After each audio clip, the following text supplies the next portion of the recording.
दिवे आणि भिवडी गणाकडे पुरंदरचे सभापतीपद.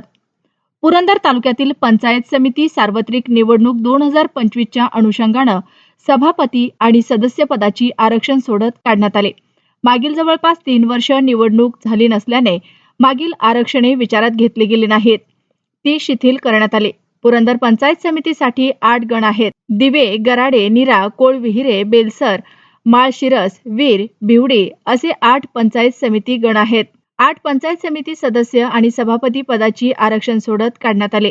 त्यामध्ये सर्वात प्रथम सभापती पदाची सोडत काढण्यात आली, तर सभापती पद हे नागरिकांचा मागास प्रवर्ग म्हणजेच ओबीसी साठी राखीव ठेवण्यात आले आहे.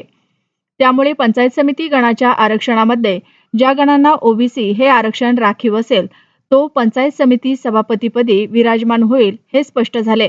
सोमवार दिनांक 13 ऑक्टोबर रोजी पंचायत समिती येथे पंचायत समिती प्रशासक आणि पुरंदर उपविभागीय अधिकारी वर्षा लांडगे, तहसीलदार विक्रम राजपूत आणि गट विकास अधिकारी पुरंदर प्रणोती श्रीमाळ यांच्या उपस्थितीत 8ही गणांची आरक्षण सोडत काढण्यात आले.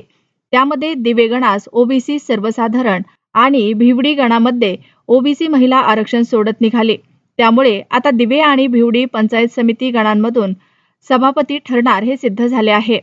मागील पंचायत समिती पंचवार्षिक मध्ये म्हणजेच 2017 मध्ये दिवे आणि भिवडी गणाचे सदस्य हे सभापतीपदी विराजमान झाले होते, तर या दोनही गणातील जागा शिवसेना यांनी जिंकल्या होत्या. प्रामुख्याने दिवे गणात रमेश जाधव तर भिवडी गणात नलिनी हरिभाऊ लोळे या सभापतीपदी विराजमान झाल्या होत्या.